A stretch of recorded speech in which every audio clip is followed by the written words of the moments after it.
bienvenue sur ma chaîne, l'atelier d'Alex. Je suis très heureuse de vous retrouver aujourd'hui donc pour le Flosstube. Nous sommes actuellement le 17 avril. La précédente vidéo date de la mi-mars environ, donc sur un mois à peu près. Un mois où j'ai pas brodé tant que ça finalement, j'ai des jolies avancées sur mes projets, mais il y a eu beaucoup de jours où j'ai pas du tout brodé, mais voilà, sans stress de rien du tout, hein. Et puis par rapport donc au challenge des brodeuses d'étoiles organisé par Amélie de la chaîne Design et Diamant, je n'ai pas gagné du tout d'étoiles là dans les mois qui viennent, dans le mois qui vient de s'écouler, puisque donc moi je peux gagner des étoiles dans ce cadre-là si je démarre, si je termine, si je finalise ou si j'offre un projet. Et là voilà, pas de projet terminé ce mois-ci, et puis des avancées sympas, mais voilà, rien de plus. Ce qu'on va faire aujourd'hui, c'est que je vais pas forcément faire mon Flosstube dans le même ordre que d'habitude. Je vais le faire en commençant par le projet que j'ai commencé il y a le plus longtemps. Alors pour ceux qui arrivent sur cette chaîne, j'ai pas de très très vieux projets puisque voilà, j'ai peu d'encours et il tourne assez rapidement, et mon objectif est d'arriver au bout. Donc le plus vieux, c'est un qui a été démarré au mois de décembre 2025. Donc vous voyez, on est dans quelque chose de il n'y a pas très très longtemps. Et c'est un projet donc que vous avez déjà vu. C'est le projet où je réalise une caravane dans un fond de montagne. Alors je vais vous le montrer. Hop. Donc voilà le motif que j'ai légèrement retravaillé pour changer un petit peu le design de la caravane comme je vous l'avais expliqué précédemment. Donc c'est un patron que j'ai acheté sur Etsy. La boutique c'est The Little Art Veranda. Il s'appelle Pattern Camping. Donc assez simple. On a 140 points de haut sur 140 points de large et une dizaine de couleurs sur le patron initial, auquel j'ai fait quelques petits ajustements puisque moi j'arrive à 1, 2, 3, 4, 5, 6, 7, 8, 9, 10, 11, 12, 13, 14, 15. J'arrive à 16 couleurs. Voilà. J'en ai rajouté quelques-unes parce que je trouvais qu'à certains moments ça manquait un petit peu de nuances, et j'en suis assez contente. Donc voilà. Et puis ben oui, vous avez vu ma petite boîte que vous aviez déjà vue précédemment. Donc c'est ma boîte à encours. Je colle là-haut la charte de couleurs. J'ai mes petites bobinettes, ciseaux, etc. Et à côté de ça, un petit tri-fil avec les fils qui sont en cours sur le projet. Voilà, ça c'est un fonctionnement qui marche bien pour moi. J'ai dans certaines vidéos, il faudrait que j'essaye de retrouver chez qui j'ai vu ça, quelqu'un qui disait que jusqu'à présent en fait elle mettait la bobinette complète dans la trousse à projet et que ça posait problème parce qu'au bout d'un moment il y avait des projets à droite. Ah si, c'est la Julie, je crois c'est son prénom, et qui fait plein d'oiseaux et tout ça, qui est vraiment très jolie. Alors, je vous mets le nom de sa chaîne parce que c'est vraiment sympa. J'aime beaucoup l'écouter, en plus elle est très douce, c'est hyper serein, enfin voilà. Et donc elle disait qu'elle était partie sur ce principe un peu de je prends les brins dont j'ai besoin pour pouvoir réaliser ce que je vais faire, et donc éviter de bloquer une échevette parce que finalement les mêmes couleurs reviennent régulièrement, ce qui est assez juste en effet. Donc bon, là c'est pas, je vais pas tout changer, c'est installé, je ne vais pas, voilà, mais probablement c'est une technique que je pourrais utiliser sur des prochaines broderies qui pourraient démarrer plus tard. Donc je parle et je ne vous montre rien. Je vous mettrai une photo de là où j'en étais la dernière fois. Globalement j'ai une avancée qui est assez sympa hein, dans ce que moi j'ai dans mes souvenirs. Hop. Donc voilà où j'en suis. Ici, normalement, sur la photo précédente, le sapin et puis le fond là n'est pas du tout présent. Et il y a un des fauteuils, et probablement celui-ci, qui n'est pas fini. Donc oui, une avancée assez intéressante. Et puis voilà, j'adore. Là, en retour vidéo, c'est excellent. J'adore l'idée du fond très sombre là, qui fait vraiment ressortir le motif du milieu. Donc, en tout cas, grande joie. Donc ouais, je brode avec des fils DMC. Globalement, les couleurs proposées, mais je fais mes petits ajustements pour être le feu par exemple. Je sais pas si vous verrez, mais je vous en avais parlé la dernière fois. Normalement, il n'y avait que 2 couleurs, un orange et un rouge. Moi, j'ai divisé le orange en 2 et le rouge en 2 pour que ça soit un petit peu plus profond en termes de nuances, parce que sinon, voilà, je trouvais ça un peu découpé à la hache, quoi. Mais donc, voici pour ce modèle. Et la toile, c'est du lin que moi j'ai teinté avec de la teinture pour vêtements, couleur turquoise, et c'est du lin en 12 fils. Et je brode 2 fils à l'aiguille sur 2 fils de trame. Voilà, donc non, vraiment très chouette. Je suis super contente. Et puis une avancée vachement cool, quoi. Enfin, voilà, ce sapin là qui a poussé en quelques jours, c'est top. Ensuite, le projet que j'ai démarré au mois de janvier, que vous avez donc aussi déjà vu, c'est le sale black work de The Steady Thread, donc qui fonctionne sur un principe assez simple. Est-ce que j'ai une image générale? Oui. Alors bon, il y a plusieurs options de tour et de retour, mais là voilà, moi j'ai choisi de fonctionner comme ça. Et chaque semaine, on obtient un motif. Et pour remplir une case comme ça, en fait, il faut 4 semaines, parce que c'est un système un peu de mandala. Donc on a l'extérieur, hop, hop, hop, et on finit au centre. Donc globalement, chaque case correspond à, alors pas tout à fait un mois, mais vraiment 4 semaines. Ce qui est assez chouette. Et donc si vous observez, on a 12 cases là sur le tour. Donc on avait ici une case bonus que j'ai aussi faite en fonction justement des propositions bonus qui étaient faites. Donc je vous montre ça. Hop. Donc c'est une toile Aïda blanche, toute simple. C'est du 5,5. Donc 5,5 au centimètre.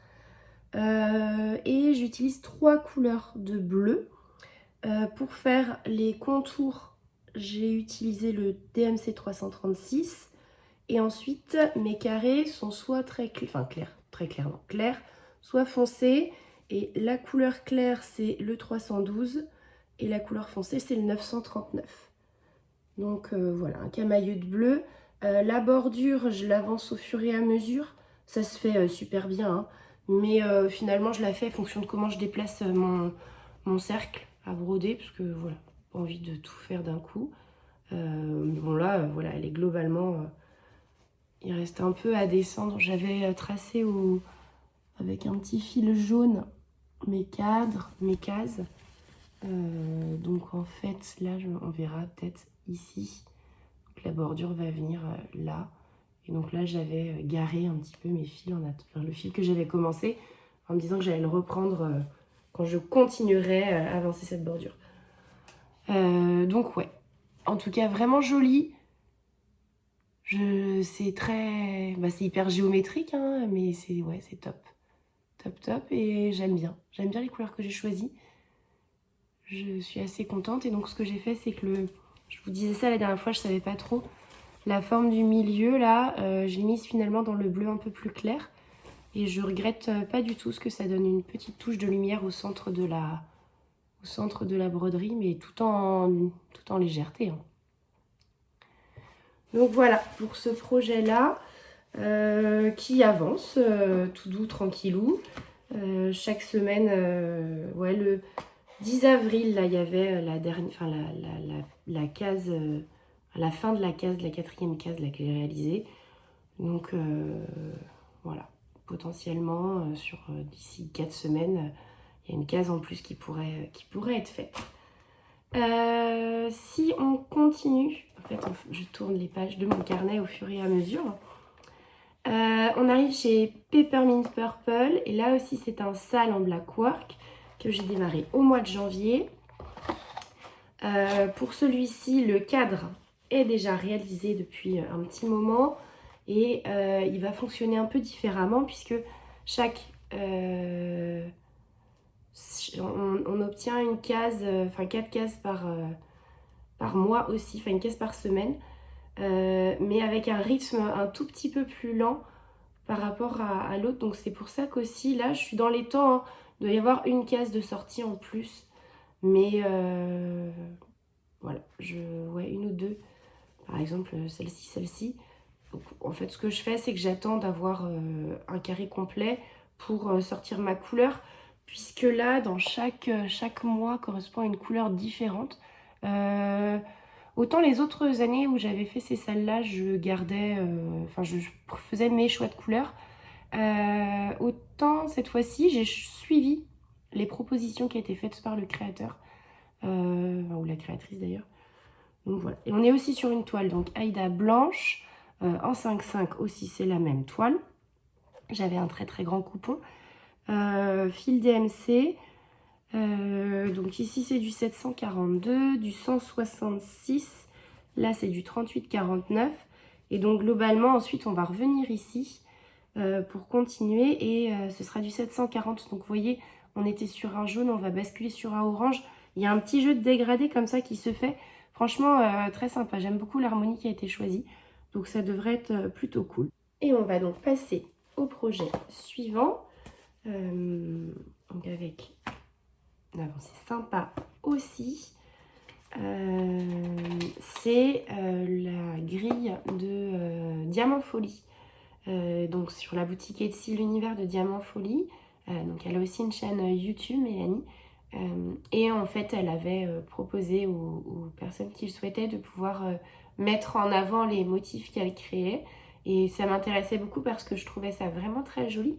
Donc celui que moi je brode en ce moment, c'est donc celui-ci. Qui s'appelle l'univers de Bridgerton en couleur. Elle a toute une série avec plusieurs modèles qui sont dans cet esprit là de pavage en couverture totale, mais avec à chaque fois une série télé en référence qui permet de dresser un code couleur. Voilà, donc en gros elle retranscrit en couleur et en petits motifs, parce que là vous voyez Bridgerton on a quelque chose d'assez fleuri, ce qui n'est pas le cas sur les autres qui ont des états d'esprit un peu plus sombres. Enfin, il y a Buffy par exemple, enfin voilà. Et j'avais proposé, alors ça va probablement changer parce que voilà, j'avais proposé qu'on le fasse en salle. Il s'avère qu'à l'heure actuelle je suis toute seule à faire mon salle, ça ne me tracasse pas du tout. Je serais toujours enchantée que quelqu'un veuille participer à ce projet avec moi. Mais, et donc je m'étais dit, bah, chaque mois je pioche une case au sort et puis on avance au fur et à mesure. Donc à l'heure actuelle j'en suis ici, c'est-à-dire que j'ai réalisé en premier lieu cette case-là. Ensuite j'avais tiré au sort pour faire la suivante ici. Et là j'ai fait mon tirage au sort pour la suite, c'est la case D, donc c'est-à-dire celle qui va venir là. Dans mon diagramme. Je verrai pour peut-être en faire deux là, le mois qui vient, ce qui permettrait à cette broderie là d'avancer voilà, un chouïa plus rapidement parce que c'est vraiment beau, c'est vraiment pas difficile. Globalement moi ce que je fais c'est que je fais tout le cadrage là qui est dans un bleu très sombre, hop, et ensuite ben, je fais du coloriage avec des zones alors des fois finalement pas si étendu que ça, hein, parce que là on a 7-8 points, bon voilà, c'est pas énorme, mais voilà, des fois des zones un petit peu plus grandes, là on a quasiment une centaine de points. En tout cas ouais, c'est très poétique, c'est tout doux, c'est vraiment très très joli. On a une palette de couleurs qui est vraiment chouette. Hop, voilà donc, ouais, c'est tout, c'est plein de douceur. J'ai vu que Améline de la chaîne Emera en faisait un aussi, elle fait celui de Buffy justement. Et ouais, mais si, ça rend vraiment bien et c'est vraiment joli. Donc là, sur cette toile là, je suis donc sur une Aïda, j'ai pris du blanc parce que comme on est en couverture totale, ça fera tout à fait l'affaire. 7 points au centimètre, donc un petit peu plus fin que la précédente. On a 10 couleurs, moi j'utilise les fils DMC. C'est un projet qui fera 196 points de large sur 118 points de haut, donc ça reste un beau morceau quand même. 20, à peu près 20 000 croix. Donc non, c'est assez... voilà, c'est pas petit. Et donc, ouais, je continue à avancer là-dessus et je suis super contente. Vraiment, ouais, j'adore, je trouve ça vraiment trop trop joli. Et pour donc un projet que vous verrez pas, parce qu'en tournant les pages je m'aperçois, un projet sur lequel je n'ai pas du tout brodé, c'est mon bouquet de fleurs en broderie traditionnelle. Je n'y ai pas touché ce mois-ci. Et pour terminer, un projet donc, que j'ai démarré au mois de mars, que vous aviez déjà vu la dernière fois, qui est donc un sal organisé par Laurent de la chaîne Les Croix Mousquetaires. Il appelle donc ça le sal des mousquetaires. Et il s'agit du modèle Summer in the Village de All Forest. Donc, modèle qui ressemble à ça. Et puis, vous verrez donc des petits gribouillages de ma part là-dessus, puisque Laurent a décidé de découper ce sal en parties, à faire une fois par mois. Et moi, j'avoue que j'aime beaucoup les salles quand ils sont organisés comme ça, avec des étapes précises. Moi, c'est vraiment ce que je préfère. J'avoue que les salles où il n'y a pas de date, il n'y a pas de zone, il n'y a pas... Ça me... Je sais pas, j'aime moins. Là, ça me correspond bien en me disant, voilà, chaque mois, je fais ma petite zone. Souvent, d'ailleurs, c'est par ça que je commence, mais enfin, sans obligation, mais voilà. Et ouais, vraiment, vraiment sympa. Donc, on avance un petit peu, tout tombe dans le cul-snap, enfin, dans le tambour encore, donc je ne vais pas le retirer. Donc ça, c'est une toile de lin. Coloris Flax, le coloris 52 de chez Svegart. Donc c'est de la 16 fils. Je travaille en un fil sur 2 fils de trame. Voilà, et donc il y a 10 couleurs, 2 fils DMC. J'ai fait des tout petits changements. Je vous avais dit la dernière fois, dans l'arbre, là j'avais rajouté des nuances parce que ça m'ennuyait un peu d'avoir toutes les feuilles de la même couleur. Et là, pour les feuilles de, je sais pas, du lilas peut-être, parce que c'est comme fleur, en tout cas c'est violet. Donc pour ça, j'ai changé aussi, hop, je vais retrouver ça dans ma petite boîte. J'ai pris un fil nuancé, le 40-45 de chez DMC. Justement, ouais, alors la nuance est hyper légère hein, sur ce fil là, franchement il n'y a vraiment pas grand chose. Puis le fait d'être en 1-1, je pense, enfin en un fil sur 2 fils de trame, c'est des croix qui sont assez petites, donc finalement la nuance se dilue vraiment. Mais moi je trouve quand même que ça apporte quelque chose par rapport à une couleur 100% unie. Donc ouais, la maison était un beau morceau quand même à réaliser. C'était assez imposant. Et à l'heure actuelle, j'ai pas encore mis d'œil à la petite foi parce que sur le diagramme, il propose un petit œil violet, donc de la même couleur que les petites fleurs là.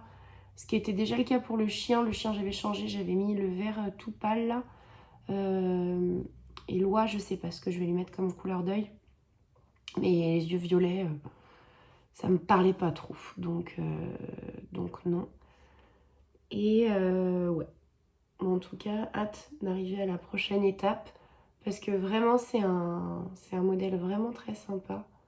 Et ouais, les petits animaux là. Alors ouais, ma toile est claire et vraiment le petit lapin blanc là, on le voit pas vraiment bien. Il n'a pas d'œil non plus lui d'ailleurs. Peut-être que je lui en rajouterai un quand même parce que bon, on le voit déjà pas bien. Alors si en plus il a pas d'œil, c'est encore pire. Et par contre, ouais, c'est un diagramme qui travaille aussi sur le jeu de transparence parce que là, dans la petite maison, les bandes beige, finalement, sont des bandes non brodées. Donc, Ça travaille un peu sur le jeu de la couleur de la toile. Et non, très très joli. Très très joli. Et nous arrivons à la fin de mon petit carnet. Donc c'est un faux tube qui ne sera pas forcément très long, mais comme j'en ai plutôt l'habitude, je suis très contente de ce que j'ai pu faire tout de même ce mois-ci. C'est voilà, une réalisation qui fonctionne et qui avance et dont je suis très fière. Donc c'est l'essentiel, vous me direz. Voilà. Pas d'étoiles. Bon, c'est ma petite déception. Mais c'est ainsi. Peut-être plus tard. Là, j'ai des projets qui avancent tranquillement dans ma tête. Je peux vous montrer. Alors, ça rendra pas grand-chose, mais j'ai préparé une petite bande. Vous savez, les petits galons de... Oh, j'ai à l'envers. Les petits galons parce que j'ai un cadeau de naissance à faire. Une cape de bain. Et en fait, je fais la pointe pour faire l'effet cap en triangle. Et je mets une bande de broderie. Donc, c'est des capes de bain que je fais dans un format assez grand pour que ça puisse servir assez longtemps aux enfants. Ça marche bien. Et donc, on sera invité à un baptême à l'automne prochain. Donc, mon projet, c'est de pouvoir offrir une cape de bain à ce moment-là. Et j'ai vu avec... Donc, c'est le fils de ma cousine. J'ai vu avec ma cousine, elle m'a donné un peu des petits tips de code couleur, etc. J'ai trouvé quelque chose qui pourrait convenir. Et donc là, j'étais en train de réfléchir, vous voyez, comment j'essaye de m'organiser. Je me dis, tiens, mon patron devrait ressembler à ça par rapport aux dimensions, etc. Donc comment je peux organiser tout ça. Voilà, je vous en reparlerai de toute façon quand ce sera démarré. Je ne sais pas encore à quel moment je vais débuter ça. Globalement, ça va être comme un gros morceau parce qu'on serait quasiment sur une couverture totale, là, sur 50 points de haut par presque 200 de large. Donc voilà, il y a du travail, mais rien d'effrayant, puis avec peu de changements de couleur finalement, donc ce qui est pas mal non plus. Et voici. Donc en tout cas, je suis très heureuse d'avoir partagé ce moment avec vous, de vous avoir montré mes petites avancées du mois, qui sont tout à fait honorables de mon point de vue. Je vous embrasse tous et toutes, je vous souhaite plein de jolis moments de broderie et je vous dis à très bientôt. Salut!